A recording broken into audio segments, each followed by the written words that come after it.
Hi everyone, তো তোমাদের সাথে আমার অনেক দিন পর দেখা হচ্ছে এইভাবে। আর আমি তোমাদের কাছে একটা জায়গা দেখাচ্ছি। দেখো এই জায়গাটা কতটা সুন্দর লাগছে না?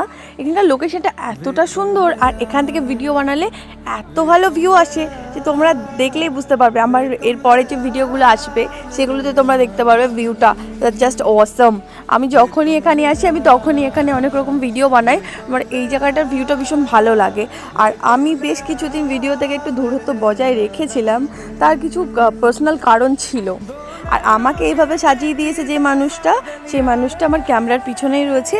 ও আর নিজের মুখটা দেখায়নি, তো তোমাদের সাথে অন্যদিন তার পরিচয় করিয়ে দেবো। ও ভীষণ ভালো, আমার খুব ফেভারিট একজন, মানে আমার বেস্ট ফ্রেন্ড বলতে পারো, আমার ছোটো মা। তো ও আজকে আমার সাথে ভিডিওতে আসতে পারেনি, তো নেক্সট দিন অবশ্যই তোমাদেরকে দেখাবো। আশা করি তোমরা দেখেছো, অনেকে চেনো। আর তোমাদের সাথে বলার একটা কথা ছিল যে আমি অনেকদিন ভিডিও বানাতে পারিনি, তার একটা কারণ ছিল তোমাদেরকে যেমনটা বললাম যে কিছু পার্সোনাল কারণ ছিল। হ্যাঁ, সত্যি কিছু পার্সোনাল কারণ ছিল যেমনটা।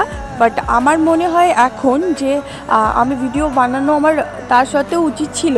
কারণটা যে যে জিনিসটাতে আমরা ভালো থাকি, যে জিনিসটাতে আমাদের মন ভালো থাকে, সেই জিনিসটা কন্টিনিউ করাটা উচিত। কারণ আমি জানি আমি কিছু ভালো থাকবো। মানুষের হাজার রকম কথা মানুষ বলবেই তাদের মতো, কিন্তু সেটা শুনলে তো হবে না, নিজের মতো চলতে হবে। এটা আমি এতদিন পর বুঝতে পেরেছি যে নিজের মতো চললেই তবেই আমি ভালো থাকতে পারবো। সবার কথায় চলতে গেলে আমি কোনো দিনই ভালো থাকতে পারবো না। তো সেক্ষেত্রে আমি আমার মতো চলবো এবার থেকে। তো আজকে ব্লগটা এ পর্যন্ত, আর তোমরা সবাই ভালো থাকো। অনেকদিন পর দেখা হয়, আমারও খুব ভালো লাগলো।